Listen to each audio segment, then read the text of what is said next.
Hello everyone, welcome to mathematics. आज हम पढ़ने जा रहे हैं chapter number 2 acid bases and salt class 10th का। देखो, सॉल्ट सिर्फ वो नहीं जो आप खाते हो, जो घर में रहता है। सॉल्ट और कई तरह के होते हैं जो हम इस चैप्टर में पढ़ रहे होंगे। मेनली बात करते हैं एसिड और बेस की। पहले देखो, एसिड और बेस ये दोनों ऐसी चीज़ हैं जो आप पिछली क्लास से पढ़ते हुए आ रहे हो। एसिड और बेस आपने अभी तक क्या पढ़ा है एसिड और बेस में, कि जो चीज़ खट्टे होते हैं, सोर इन टेस्ट करने में जिनका स्वाद खट्टा आता है वो एसिड कहलाता है, और टेस्ट करने में जिनका स्वाद कड़वा आता है वो बेस कहलाते हैं। क्या अभी तक ये पढ़ रहे थे हम लोग? एग्जाम्पल देखो, नींबू, लेमन, ऑरेंज, इसका डिटर्जेंट, जो भी चीज़ एग्जाम्पल देख लिया। अब देखो, अब जो मेन बात हम पढ़ने जा रहे हैं यहाँ से देखो, एसिड और बेस हमें पता है, यहाँ तक हमें पता है, और इसकी डेफिनेशन में बेसिक इतनी ही है। लेकिन अगर मैं आपको 3 कांच के बर्तन यानी बीकर में, यहाँ पे मैंने आपको 3 ट्रांसपेरेंट लिक्विड दे दिए 3 बीकर में, और आपको बोला कि बताओ इनमें से कौन सा एसिड है कौन सा बेस है, तो आप टेस्ट करके हर बार नहीं पता कर पाओगे। क्यों? अगर इसमें कोई हार्ड एसिड हुआ जो आपको बाहर से तो सेम ट्रांसपेरेंट ही दिख रहा है, लेकिन क्या पता वो काफ़ी ज़्यादा हार्ड एसिड हो, जैसे H2SO4, जैसे HCl, ये सब एसिड हुआ, तो आप कैसे हर बार टेस्ट करना पॉसिबल नहीं है। तो इसके लिए, इसको डिस्टिंग्विश करने के लिए, इसको फ़र्क बताने के लिए एसिड और बेस में कुछ इंडिकेटर्स होते हैं। देखो, कुछ इंडिकेटर्स होते हैं जिसमें कि एक इंडिकेटर तो आप पढ़ते हुए आ रहे हो, जिसको कहते हैं लिटमस पेपर। लिटमस पढ़ रहे थे? क्या होता है लिटमस पेपर क्या करता है? अगर आपने 2 बीकर में, एक में एसिड लिया और एक में बेस लिया, और आपके पास लिटमस पेपर है। लिटमस पेपर देखो, ये 2 कलर का होगा, एक रेड और एक ब्लू। ठीक है, इतना ध्यान रखना, रेड और ब्लू। ओके, लिटमस पेपर जो है क्या होगा, ये अगर आप इसमें से ब्लू वाला लिटमस पेपर इसके अंदर डिप करोगे, अभी तक ये ब्लू है, लेकिन जैसे ही आपने एसिड में डिप करा, जितना पार्ट उसका एसिड से कांटेक्ट हुआ, मान लो इतना हिस्सा एसिड से कांटेक्ट हुआ, तो इतना पार्ट ब्लू से रेड हो जाएगा। मतलब एसिड जो है देखो, एसिड जो है turns blue litmus into red. Blue litmus को रेड कर देता है एसिड, ये भी हमें पता है पहले से। और बेस क्या करता है? बेस ठीक इसका उल्टा करता है। बेस जो है रेड लिटमस को ब्लू कर देता है। इतना समझ आ गया? अब मैं आपसे पूछूं, क्या होगा कि मैं रेड लिटमस को ही एसिड में डाल दूं? क्या होगा कि रेड लिटमस को एसिड में डाल दूं? अभी तक हम पढ़ रहे थे कि ब्लू को एसिड रेड कर देता है, लेकिन अगर मैं रेड लिटमस पेपर एसिड में डाल दूं तो क्या होगा? तो इसका मतलब है वहाँ पे कुछ नहीं होगा। और इसी तरीके से अगर मैं ब्लू बेस में डालूं तो कुछ नहीं होगा। जब हम रेड बेस में डाल रहे होंगे और ब्लू एसिड में डाल रहे होंगे, तो उनका कलर आपस में चेंज हो जाएगा, रेड से ब्लू, ब्लू से रेड हो जाएगा। क्या इतनी बात मुझे समझ आ रही है? इंडिकेटर समझ आया लिटमस पेपर? अब देखो, इंडिकेटर की ही बात हो रही है तो कुछ और इंडिकेटर्स देखो। इंडिकेटर जो है ये देखो, नेचुरल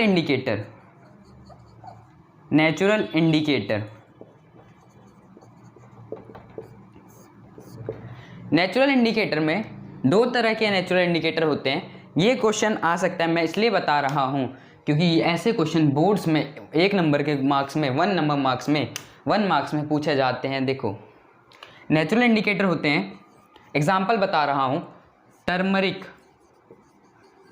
टर्मरिक भी यूज़ किया जाता है।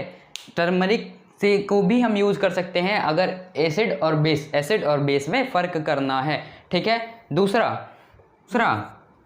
जो हमने बात कर ली लिटमस की, लिटमस भी एक ये इसमें आ गया नेचुरल इंडिकेटर में। 2 एग्जाम्पल बता दिए मैंने, दोनों याद रखना, एग्जाम में आए तुरंत आंसर लिख देना और फुल मार्क्स ले लेना।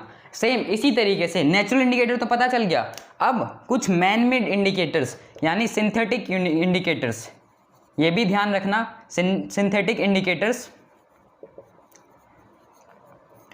इसके भी क्वेश्चन आ जाएंगे 1 मार्क में, तो आपको बता देना है। इसके भी एग्जाम्पल देख लो। एक होता है जो अभी देखो लिटमस पेपर पढ़ लिया हमने, टर्मरिक लिटमस पेपर। एक होता है मिथाइल ऑरेंज,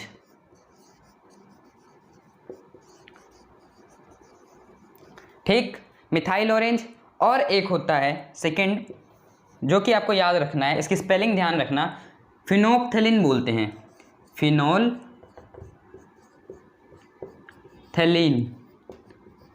फिनोप्थेलिन, ठीक। फिनोप्थेलिन और मिथाइल ऑरेंज सिंथेटिक इंडिकेटर्स होते हैं। इसका यूज़ अभी आपको पता चलेगा कुछ आने वाली एक्टिविटीज़ में, जो मैं अभी आपको बताऊंगा। ये जो है ये दोनों केमिकल सब्सटेंस होते हैं, इसलिए इसको मैन मेड बोला जाता है, सिंथेटिक इंडिकेटर्स बोला जाता है। नेचुरल इंडिकेटर बता दिया, सिंथेटिक इंडिकेटर बता दिया, ये चारों याद रखना। टर्मरिक लिटमस नेचुरल में आ जाएगा, फिनोप्थेलिन और मिथाइल ऑरेंज सिंथेटिक इंडिकेटर्स में आ जाएगा। इतना ध्यान रखना। ये जो है ये पिंक कलर का होता है, ये भी ध्यान रखना, इसका कलर पिंक कलर का होता है फिनोप्थेलिन, ठीक। यहाँ तक बात समझ में आई, यहाँ तक बात समझ में आ रही है। चलो देखो और देखो, अब एक क्वेश्चन का आंसर दे दो मुझे जल्दी से। आपको मैंने 3 बीकर दे दिए, एक में एसिडिक सॉल्यूशन है, इसके अंदर लिख देता हूँ एसिड है, एक में डिस्टिल्ड वाटर, डिस्टिल का मतलब होता है प्योर वाटर है, बिल्कुल प्योर वाटर, ये एसिड, ये डिस्टिल वाटर, और एक में बेस, ठीक है। आपको मैंने ब्लू लिटमस दे दिया, तो आप कैसे डिस्टिंग्विश करोगे? ब्लू लिटमस दे दिया तो आप कैसे डिस्टिंग्विश करोगे कि किस में एसिड है किस में बेस है?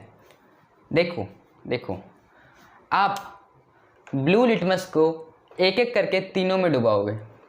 चलो मान लिया हम इस ब्लू लिटमस को पहले बेस में डालते हैं, ठीक। तो ब्लू लिटमस बेस क्या करेगा? ब्लू लिटमस को कुछ भी नहीं करेगा, ब्लू था ब्लू ही रहेगा, ठीक। हमें पता चल जाएगा कि ये एसिड नहीं है। एसिड क्या करेगा? इस ब्लू को रेड में चेंज करेगा, तो जहाँ रेड में चेंज हुआ मतलब वो एसिड। इसमें हमने डाला तो भी कोई चेंज नहीं हुआ, फिर इसमें डाला तो ये हो गया रेड, मतलब हमें पता चल गया कौन सा एसिड है।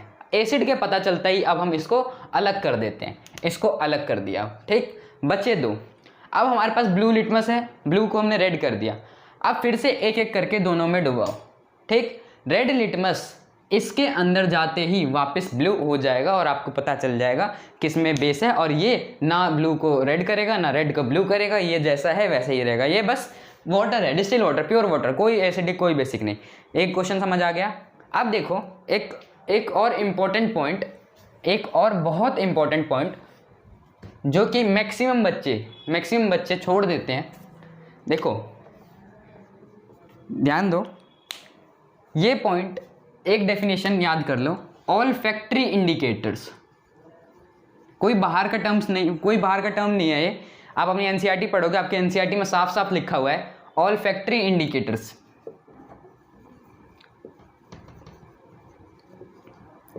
ये क्या होते हैं? ऑल फैक्ट्री इंडिकेटर्स होते क्या हैं? ये वो इंडिकेटर होते हैं, olfactory indicator are those indicator, ये वो इंडिकेटर होते हैं जो अपनी स्मेल चेंज की वजह से बता देते हैं कि वो चीज़ एसिड है या बेस है। ये भी एक तरह का इंडिकेटर है, ये जो है अपने स्मेल चेंजिंग पावर से बताते हैं कि ये सामने वाली चीज़ एसिड है या बेस है। इसके जो एग्जाम्पल्स हैं वो है अनियन, क्लोव ऑयल, क्लोव पता है लौंग को बोलते हैं, किचन में होगा आपके, लौंग का तेल, अनियन, क्लोव ऑयल, ठीक है। ये कुछ एग्जांपल्स इसके हो गए ऑल फैक्ट्री इंडिकेटर्स के। आपको डेफिनेशन बता दी मैंने कि जो वो इंडिकेटर कुछ सब्सटेंस, देखो आप ऐसे लिखोगे, 2 substance which indicates the presence of acid और base by changing their smell is known as olfactory indicator. यहाँ तक बात समझ में आई। अब आप पूछोगे अनियन, आप हमें नाम तो बता रहे हो, हमें पता कैसे चलेगा कि इंडिकेट कैसे करता है? हम सिर्फ एग्जाम्पल तो याद कर लेंगे, लेकिन पता कैसे चलेगा कि इंडिकेट करता कैसे है? देखो, जब अनियन की स्मेल होती है, पता है। इस अनियन को जब आप बेस में डालोगे, मैं आपको फिर एग्जांपल देता हूँ। 2 बीकर हैं, इसमें बेस एसिड है और इसमें बेस है।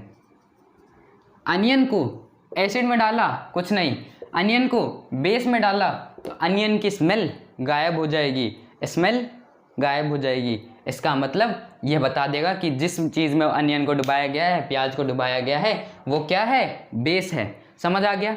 इसका मतलब ये भी एक इंडिकेटर है। यहाँ पे समझ आ गया, ऑल्फैक्टरी इंडिकेटर समझ आ गया। चलो अब देखो, अब हम लोग पढ़ने जा रहे हैं reaction of acid and base. Reactions पढ़ने जा रहे हैं। वापस से रेडी हो जाओ रिएक्शंस पढ़ने के लिए। और जैसा कि मैं कहता हूँ कि एक नोटबुक हमेशा लेके बैठो। देखो, रफ नोटबुक ही लेके बैठो, लेकिन लेके बैठो ताकि जो आपको समझ आ रहा है उसको फटाफट नोट करते जाओ। अगर वीडियो स्लो लगती है 1.5x यहाँ ऊपर 3 डॉट पे क्लिक करो और 1.5x पे सेलेक्ट कर दो प्लेबैक स्पीड, और फिर देखो 1.5x 1.75 2.0x। ठीक है, रिएक्शंस पढ़ते हैं। आओ देखो, एसिड बेसिस एंड सॉल्ट्स। यहाँ पे पहला रिएक्शन जो होने जा रहा है वो होगा विथ मेटल्स, यानी मेटल्स का रिएक्शन, मेटल का रिएक्शन एसिड और बेस के साथ। सॉल्ट का टॉपिक सबसे लास्ट में करेंगे, अभी एसिड और बेस पढ़ रहे हैं। ठीक, विथ मेटल के साथ एसिड और बेस का रिएक्शन करेंगे। देखो, एसिड मैंने क्या किया, मेटल लिया, इसका स्टैंडर्ड फॉर्म देखो। जब भी कोई मेटल एसिड से रिएक्ट करेगा, ठीक है, तो यहाँ पे उसका सॉल्ट बन जाएगा। ठीक, यहाँ से आपका देखो सॉल्ट दिखना शुरू हो जाएगा कि किस तरह से होता है सॉल्ट। मेन हम बाद में पढ़ेंगे। मेटल और एसिड दोनों जब रिएक्ट करेंगे तो सॉल्ट बन जाएगा, साथ ही हाइड्रोजन गैस H2 गैस बाहर निकल जाएगी। अपवर्ड एरो जब भी बनाऊं, या केमिकल में जब भी आप केमिस्ट्री में जब भी आप ऐसा अपवर्ड एरो देखो किसी इक्वेशन में, इसका मतलब ये चीज़ गैस बन के बाहर निकल रही है, लिबरेट हो रही है। मेटल और एसिड सामने देखो, मेटल और एसिड जब भी रिएक्ट करते हैं तो सॉल्ट और हाइड्रोजन बनता है। मेटल हमने ले लिया जिंक प्लस एसिड ले लिया H2SO4। जिसको इसका नाम नहीं पता इस एसिड का, वो उसको नोट कर ले कहीं साइड में। इसको बोलते हैं सल्फ्यूरिक एसिड। ठीक, जिंक प्लस H2SO4 रिएक्ट करते ही, मेटल और एसिड रिएक्ट करते ही सॉल्ट बना। सॉल्ट कैसा बनेगा? Metallic salt. देखो आपको यहाँ से देखो, मेटल और एसिड रिएक्ट किया, ठीक है, मेटल एसिड रिएक्ट किया, सबसे पहले हाइड्रोजन गैस निकल रही है। ठीक, हाइड्रोजन गैस निकाल दी, बचा क्या? जिंक और SO4। तो ये जो सॉल्ट बन रहा है वो ये है, हाइड्रोजन गैस निकली और जिंक सल्फेट बन गया, जो ये सॉल्ट होता है। जिंक सल्फेट भी एक सॉल्ट है, यहाँ से हमें पता चल रहा है। जिंक प्लस H2SO4 जो है, जिंक SO4 प्लस H2 निकल गया। ठीक है, यहाँ तक समझ आ गया। ये था मेटल का रिएक्शन एसिड के साथ। अब देखो, अब सेम मेटल का ही बेस के साथ देखते हैं। मेटल का एसिड के साथ देख लिया, मेटल का बेस के साथ रिएक्शन देखते हैं। मेटल प्लस बेस किया तो भी इस बार कोई चेंज नहीं मिला, सेम सॉल्ट निकल रहा होगा, सेम हाइड्रोजन निकल रहा होगा। क्या यहाँ तक बात समझ आ रही है? Same salt plus same hydrogen gas बाहर आ रही होगी। क्या यहाँ तक बात समझ में आ रही है? देखो, इसका भी एग्जांपल लेते हैं। मेटल लिया, जिंक प्लस बेस, दिख रहा है, जिंक प्लस बेस लिया, यहाँ पे बेस लिया, NaOH ले लिया। ठीक, NaOH। सबसे पहली बात देखो मैं आपको बताऊं, बेस होने की पहचान, मैक्सिमम बेस आपको जब किसी कंपाउंड में OH लगता हुआ दिख जाए तो आप उसी टाइम समझ जाना कि वो बेस है, ठीक। मैक्सिमम टाइम बेस आपका OH ही होगा, जैसे NaOH, KOH, KOH मतलब पोटेशियम हाइड्रोक्साइड, ये सोडियम हाइड्रोक्साइड, कैल्शियम हाइड्रोक्साइड, जो भी हुआ वो इसमें आ जाता है, ठीक। बेस की पहचान पता चली। जिंक प्लस NaOH, ये जो है रिएक्ट किया, सॉल्ट बना प्लस H2 बना, ठीक। यहाँ पे जो सॉल्ट बनता है वो ध्यान रखना, यहाँ पर जो सॉल्ट बन रहा होगा उसको बोलते हैं, देखो Na2ZNO2 प्लस H2। फिर से देखो, ध्यान से देखो, स्क्रीन पे देखो, Zn plus NaOH, Na2ZNO2 plus H2, ये एक कंपाउंड है, एक सॉल्ट है, ये भी एक सॉल्ट है, इसको बोलते हैं सोडियम जिंकेट। इसको लिख लो, Na2ZNO2, इसको कहते हैं सोडियम जिंकेट। क्या यहाँ तक बात समझ में आ रही है? Sodium zincate, zinc plus NaOH, NaZN2 salt और हाइड्रोजन, ये चीज़ मेटल वाली रिएक्शन हम लोगों ने कंप्लीट कर ली। मेटल, अब हमको यहाँ से क्या समझ में आ रहा है कि रिएक्शन जब भी कोई मेटल एसिड हो या बेस हो, एसिड हो या बेस हो, रिएक्ट करेगा, एसिड के साथ या बेस के साथ रिएक्ट करेगा तो सॉल्ट और हाइड्रोजन फिक्स है, सॉल्ट तो बनाना ही बनाना है। अब हमें पूरी लाइफ में कभी भी कोई भी मेटल और कोई भी चाहे एसिड चाहे बेस मिल जाए, हम रिएक्ट करा देंगे, हम वहाँ पे सॉल्ट बना देंगे और हाइड्रोजन गैस निकाल देंगे। क्या यहाँ तक बात समझ में आ रही है? समझ में आ रही है? अब मेटल तो पढ़ लिया, एक रिएक्शन कर लिया, अब सेकेंड रिएक्शन जो होने जा रहा है वो है with metal carbonate, metal carbonate या मेटल हाइड्रोजन कार्बोनेट। ध्यान दो, मेटल कार्बोनेट या हाइड्रोजन, मेटल हाइड्रोजन कार्बोनेट, या इसको मेटल बाइकार्बोनेट भी बोलते हैं। हाइड्रोजन कार्बोनेट को एक साथ बाइकार्बोनेट बोल दिया जाता है। ये रिएक्शन मेटल कार्बोनेट हो चाहे मेटल हाइड्रोजन कार्बोनेट यानी मेटल बाइकार्बोनेट हो, ठीक। तो इसको देखो कैसे करेंगे, इसको एक एक्टिविटी बताता हूँ जो आपकी NCERT बुक में है। देखो, एक टेस्ट ट्यूब ले लो, ठीक है। इस टेस्ट ट्यूब में देखो, जो टेस्ट ट्यूब है, टेस्ट ट्यूब में आप मेटल कार्बोनेट यानी कोई भी मेटल कार्बोनेट, इसमें आप कुछ क्रिस्टल्स सोडियम कार्बोनेट के डाल दो। मेटल ले लिया, कौन सा? सोडियम Na2CO3, सोडियम कार्बोनेट ले लिया, CO3 कार्बोनेट को बोलते हैं, ठीक। Na2CO3 ले लिया, इसमें हम एसिड के साथ रिएक्ट करा रहे हैं, इसका रिएक्शन एसिड के साथ ही देखेंगे, ओनली एसिड। एसिड जब डाला, एसिड डाला, कौन सा? HCl एसिड हम लोगों ने इसमें डाल दिया, ठीक। जब एसिड इसमें गया, एसिड जाने के बाद आप देखोगे, देखो अब इसको हम केमिकली प्रेजेंट करते हैं। देखो केमिकली, मैं इसका यहाँ पे केमिकल इक्वेशन लिख रहा हूँ कि Na2CO3, ठीक, Na2CO3, मैंने क्या कहा, मेटल कार्बोनेट हो या हाइड्रोजन कार्बोनेट हो, दोनों के लिए सेम रिएक्शन होगी। हाइड्रोजन कार्बोनेट अगर मेरे को लिखना हो यानी बाइकार्बोनेट लिखना हो तो मैं इसकी जगह NaHCO3 लिख सकता हूँ, इसको बाइकार्बोनेट, सोडियम बाइकार्बोनेट बोलते हैं, ठीक है। तो मैं तो एक ही रिएक्शन बता रहा हूँ, दूसरा भी सेम ऐसे ही है, बैलेंसिंग बस अपनी तरफ से देखना। जब इसको रिएक्ट कराया गया HCl के साथ यानी एसिड के साथ, तो बना NaCl, यानी NaCl क्या होता है? Salt, common salt. ये जो सॉल्ट बना, प्लस बना पानी H2O, प्लस बना CO2। क्या यहाँ तक बात समझ में आ रही है? NaCl plus H2O plus CO2 same bicarbonate से बनेगा, मेटल कार्बोनेट से ये बन गया। अब देखो ये जो बन गया, इसको मैं किस तरह से लिख सकता हूँ? इस रिएक्शन को मैं किस तरीके से लिख सकता हूँ कि चाहे मेटल कार्बोनेट या मेटल बाइकार्बोनेट, मेटल कार्बोनेट हो या मेटल बाइकार्बोनेट हो, मेटल कार्बोनेट CO3 या मेटल HCO3 बाइकार्बोनेट हो, दोनों को एसिड से रिएक्ट कराने पे क्या मिलता है? एक सॉल्ट मिलेगा, पानी मिलेगा H2O plus CO2 carbon dioxide मिलेगा, और ये गैस के फॉर्म में होता है। अब यहाँ तक तो हो गई आपकी रिएक्शन वाली बात। कुछ उससे कुछ इम्पॉर्टेंट बात, थोड़ी सी और ज़्यादा एक्स्ट्रा बात, क्या होगा कि मैं इस CO2 को जो CO2 निकल रहा है इसको मैं लाइम वाटर से पास करा दूं। बोलोगे लाइम वाटर ये क्या होता है, हमने तो पढ़ा ही नहीं। तो मैंने आपको चैप्टर 1 में बताया था कि ऐसे नाम याद कर लो, कॉमन नेम्स।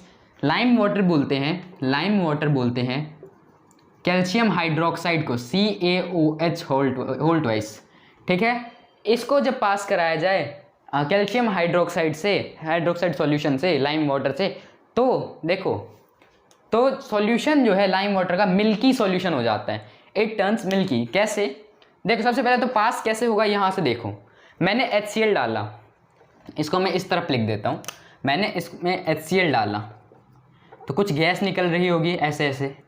अब इसको हम डायरेक्ट तो पुट नहीं कर सकते, हम किसी दूसरे बीकर में, मेरे को मैंने यहाँ पे ऐसे बीकर डाल दिया, ठीक, बीकर डाल दिया और इसके अंदर जो है मैं कैल्शियम हाइड्रोक्साइड का सॉल्यूशन भर दिया, CaOH होल ट्वाइस। क्या ये गैस अपने आप इसमें चली जाएगी?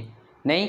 तो देखो इसको इसमें पहुंचाने के लिए यहाँ पे मैं इसको फिर से बना रहा हूँ, ध्यान देना, यहाँ पे एक पिस्टन लगाऊंगा मैं। देखो यहाँ से गैस निकल रही है, यहाँ पे मैं एक पिस्टन लगा दूंगा, मतलब एक कैप लगा दूंगा कि ये गैस ऐसे बाहर ना जाए और कहीं। और इसके अंदर यहाँ पे एक छेद होगा जिसके अंदर से एक पाइप, एक पतली स्ट्रॉ बोलेंगे, एक पाइप, कांच की पाइप होती है, ठीक, ये ऐसे जा रही होगी एक दूसरे टेस्ट ट्यूब में जिसमें अभी लाइम वाटर भरा हुआ है, कैल्शियम हाइड्रोक्साइड भरा हुआ है। क्या यहाँ तक बात समझ में आ रही है कि गैस कैसे पास कराया हमने? ये Na2CO3 थे, सोडियम कार्बोनेट थे, इसमें हम लोगों ने एसिड डाला, एसिड डालते ही जो गैस निकला उसको हम कैसे पास करा रहे हैं। क्या यहाँ तक बात समझ में आ रही है? ये गैस इस स्ट्रॉ के थ्रू इसमें आएगा और ये जो सॉल्यूशन है इसको मिल्की बना देगा। क्या यहाँ तक बात समझ में आ रही है? क्वेश्चन आ जाएगा कि कौन सा गैस इसको मिल्की बना देता है, कौन सा गैस लाइम वाटर को मिल्की बना देता है, तो आप बोलोगे हाइड्रोजन गैस। क्वेश्चन आ जाएगा कि हाइड्रोजन जो है किस सब्सटेंस को रिएक्ट करने पे मिल्की बना देता है, आप क्या लिखोगे? Calcium hydroxide. क्या यहाँ तक बात समझ में आ रही है? अब इसका भी रिएक्शन देखो, यहाँ तक ये तो मैंने आपको बता दिया। इसका ये चीज़ इसलिए बता रहा हूँ क्योंकि ये आपके NCERT में है और कई बार ये जो है ये क्वेश्चन आपके एज इट इज़ पूछ लिया गया है आपके बोर्ड एग्जाम्स में। और देखो बोर्ड एग्जाम्स में पूछ लिया गया है। इसका केमिकल इक्वेशन देखते हैं। जो सॉल्यूशन था हम लोग यहाँ से देख रहे हैं कि ये जो CO2 है, ये CO2 हमने पास कराया, CO2 पास कराया किस चीज़ से, या ऐसे लिख देता हूँ, कैल्शियम हाइड्रोक्साइड जो है इसमें क्या डाला, CO2 गैस डाला, तो क्या बन रहा है, देखो कैल्शियम हाइड्रोक्साइड के डालते ही कैल्शियम कार्बोनेट बनेगा। ये रिएक्शन भी हमने चैप्टर नंबर 1 में किया था। कैल्शियम कार्बोनेट बन रहा होगा प्लस वाटर बन रहा होगा प्लस कुछ नहीं बन रहा होगा, ठीक। यहाँ तक बात समझ में आ रही है? इसको कैल्शियम कार्बोनेट बोलते हैं। इसका यूज़ चौक में, मार्बल में, इन सब में बनाने में किया जाता है। और इसके बाद ये जो रिएक्शन दिख रहा है इसमें एक पॉइंट और NCERT ने ऐड किया है जो मैं आपको बता रहा हूँ कि यहाँ तक तो रिएक्शन समझ आ गया। इसको देखो पहले यहाँ पे लिख लेना, वाइट PPT होता है ये। PPT आप ऐसे बोलोगे, इसको फुल फॉर्म होता है प्रेसिपिटेट। PPT मतलब प्रेसिपिटेट, वाइट कलर का प्रेसिपिटेट होगा। प्रेसिपिटेट वो सब्सटेंस होता है जो डिजॉल्व नहीं होता सॉल्यूशन में जो डिजॉल्व नहीं होता, मतलब एज अ आप इसका दूसरा एग्जाम्पल टाइप झाग ले सकते हो कि ये एक झाग की तरह उस सॉल्यूशन में ऊपर आ जाएगा, ठीक है। अब देखो क्या होगा जब इस सॉल्यूशन में एक लिमिट के बाद, देखो कैल्शियम हाइड्रोक्साइड में कार्बन डाइऑक्साइड में एक्सेस में डाल दूँ, बहुत ज़्यादा मात्रा में डाल दूँ, इतनी मात्रा मतलब इतना ज़्यादा डाल दूँ कि कैल्शियम हाइड्रोक्साइड की जितनी लिमिट थी कैल्शियम कार्बोनेट में जाने की उतनी हो गई, मतलब अब ये कैल्शियम हाइड्रोक्साइड खत्म हो गया। लेकिन CO2 जाए जा रहा है, तब क्या होगा, यानी CO2 अभी भी जाए जा रहा है, तो सबसे पहले ये बन के इतना बन जाएगा, तो जो प्रोडक्ट होगा, जो रिएक्टेंट अब बन जाएगा, देखो CaCO3 प्लस H2O तो पहले से ही था, ये बनने के बाद मैं और CO2 डाले ही जा रहा हूँ, तब क्या होगा, तब जो सब्सटेंस बनेगा उसको बोलेंगे calcium bicarbonate CaHCO3 whole twice. यहाँ तक बात समझ में आ रही है? यहाँ तक बात समझ में आ रही है? यहाँ पे CO2 एक्सेस लिख लेना, ये भी क्वेश्चन में आता है। ये टॉपिक बहुत ज़्यादा इंपॉर्टेंट है मेटल कार्बोनेट या मेटल बाइकार्बोनेट के लिए, ठीक है। क्या हम लोगों ने सबसे पहले क्या पढ़ा, देखो कि मेटल कार्बोनेट या मेटल हाइड्रोजन कार्बोनेट यानी मेटल बाइकार्बोनेट का जैसे ही एसिड से रिएक्शन कराएंगे तो क्या बनता है, एसिड से रिएक्शन कराते ही सॉल्ट बन रहा होता है, पानी बन रहा होता है और CO2 निकल रहा होता है। जब CO2 को हम लाइम वाटर से यानी कैल्शियम हाइड्रोक्साइड से पास करा रहे हैं तो वो उस कैल्शियम हाइड्रोक्साइड को मिल्की बना देगा, साथ ही कैल्शियम कार्बोनेट बना देगा।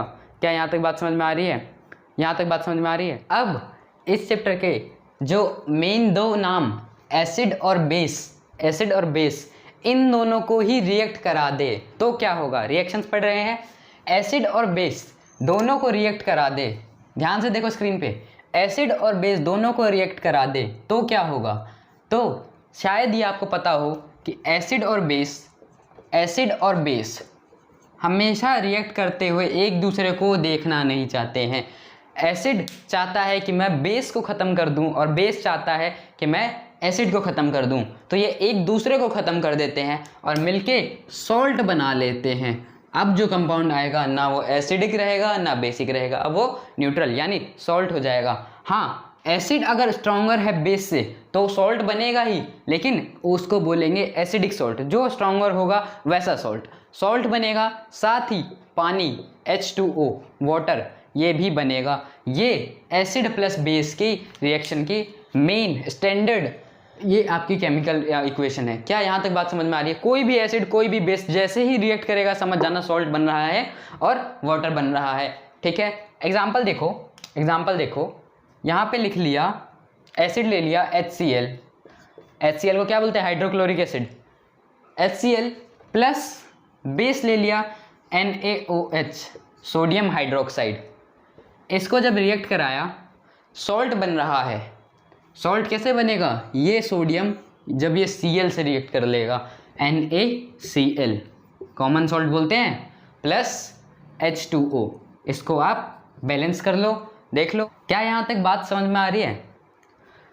एसिड बेस रिएक्ट करके सॉल्ट और वाटर बन गए, इसमें कोई ज़्यादा सोचने वाली बात नहीं है आपको। जैसे ही एसिड और बेस देखिए रिएक्शन हो रहा है, सॉल्ट और वाटर बना दो, बस इतना ही कहानी था इन दोनों के रिएक्शन का, ठीक। अब इसका अगला जो हम रिएक्शन पढ़ने जा रहे हैं वो देखो, वो उससे पहले तुम्हें ये जानना जरूरी था इसलिए मैंने ये बताया, ठीक। अब देखो क्या होगा अगर एसिड और बेस यानी मेटलिक ऑक्साइड लूँ, मैं मेटल का ऑक्साइड लूँ, मेटलिक ऑक्साइड लूँ, इसका जब रिएक्ट कराऊँ एसिड या बेस के साथ। पहली बात, मेटेलिक ऑक्साइड बेसिक होता है नेचर में, ये अभी आपको पता चलेगा। देखो मेटेलिक ऑक्साइड बेसिक कैसे होता है ये आपको पता चलेगा। सबसे पहले जब इसका रिएक्ट कराया गया बेस के साथ प्लस NaOH, कोई मेटेलिक ऑक्साइड ले लो, कोई भी मेटल का ऑक्साइड ले लो, जैसे CuO कॉपर ऑक्साइड, ठीक, CuO ले लिया। इसका कॉपर ऑक्साइड को जब आप रिएक्ट कराओगे, ये मेटल ऑक्साइड है, इसको रिएक्ट कराया किसी बेस के साथ, देखो पहले बेस ले लेता हूँ, NaOH के साथ जब करा के देखा गया तो पता चला कि रिएक्शन हो ही नहीं रहा है। क्या यहाँ तक बात समझ में आ रही है कि रिएक्शन हो ही नहीं रहा। और जब इसको एसिड से रिएक्ट कराया गया HCl से, यहाँ पे डाइल्यूट एसिड, डाइल्यूट और कंसनट्रेटेड का मतलब तो आपको पता होगा, डाइल्यूट मतलब थोड़ा सा वीक और कंसनट्रेटेड मतलब थोड़ा सा स्ट्रॉन्ग एसिड को बोलते हैं कंसनट्रेटेड, स्ट्रॉन्ग बेस को बोलते हैं कंसनट्रेटेड। स्ट्रॉन्ग जो चीज़ होगी जिसकी वैल्यू, एसिड स्ट्रॉन्ग है तो वो कंसनट्रेटेड, बेस स्ट्रॉन्ग है तो कंसनट्रेटेड बेस, जिसमें वाटर मिलाया गया है वो डाइल्यूटेड यानी जो थोड़ा सा कमज़ोर है, ठीक। डाइल्यूट HCl से जब रिएक्ट कराया गया तो पता चला यहाँ पे CuCl2 बन रहा है, ठीक है, प्लस H2O बन रहा है। इसको आप बैलेंस कर लो, बैलेंस करना आपको आता है, ठीक है। यहाँ पे 2 लगाओ, 2 हाइड्रोजन यहाँ पे है, 2 Cl यहाँ पे है और CO यहाँ पे, देखो बैलेंस हो गया, ठीक। बैलेंस होते ही अब आप देखो, पहली बात इसने मना कर दिया कि मैं बेस से रिएक्ट नहीं होऊंगा, बेस से नहीं होगा। बिल्कुल ठीक, कोई बात नहीं। अब दूसरे इक्वेशन, जब ये एसिड से रिएक्ट करता है तो क्या बना रहा है, ध्यान दो, सॉल्ट बना रहा है और पानी बना रहा है, यानी वाटर बना रहा है। तो ऐसा कौन सा चीज़ होता है जो एसिड से रिएक्ट करके सॉल्ट और वाटर बनाता है? अभी बताया मैंने, बेस। एसिड और बेस एक दूसरे को देखना नहीं चाहते। इससे हमें पता चला कि जो मेटेलिक ऑक्साइड होते हैं ये बेसिक इन नेचर, इनका नेचर बेसिक होता है। क्या यहाँ तक बात समझ में आ रही है? सेम इसी तरीके से जब नॉन मेटेलिक ऑक्साइड को देखा गया, नॉन मेटेलिक ऑक्साइड को देखा गया तो पता चला, नॉन मेटेलिक ऑक्साइड से पता चला कि ये एसिडिक नेचर में होते हैं, ये एसिड से रिएक्ट नहीं कर रहे थे। इनको जब इन एसिड से रिएक्ट कराया तो ये रिएक्ट नहीं कर रहे थे। क्या यहाँ तक बात समझ में आ रही है? जब इसको बेस से रिएक्ट कराया गया, नॉन मेटेलिक ऑक्साइड को बेस से रिएक्ट कराया गया तो पता चला कि रिएक्शन हो गया। अभी एग्जांपल बताया मैंने, इतना लंबा चौड़ा वो रिएक्शन हुआ था। कौन सा? कैल्शियम हाइड्रोक्साइड को जब कार्बन डाइऑक्साइड, ये नॉन मेटेलिक ऑक्साइड है, इसको इससे रिएक्ट कराया गया तो कैल्शियम कार्बोनेट बन रहा था प्लस H2O बन रहा था। यहाँ पे समझ आया? यहाँ पे भी सॉल्ट प्लस वाटर बन रहा है, ये भी सॉल्ट ये भी वाटर। इससे पता चला कि ये एसिडिक इन नेचर है।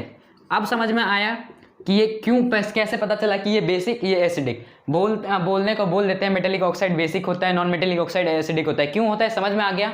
समझ में आ गया। आज के लिए इतना ही रखते हैं, ठीक है। इस चैप्टर को हम बेसिकली 3 पार्ट में कर रहे होंगे। पहला पार्ट ये था, दूसरा पार्ट आने वाला होगा, थर्ड पार्ट में हम स्पेशली सॉल्ट को देखेंगे, ठीक है। समझ आ गया इतना? इसको आप रिवाइज करते रहना, नोट्स बना लो, जैसे भी आप बना रहे हो, रफ में बना रहे हो रफ में बना लो, फेयर कर रहे हो फेयर कर लो, ठीक। चलो।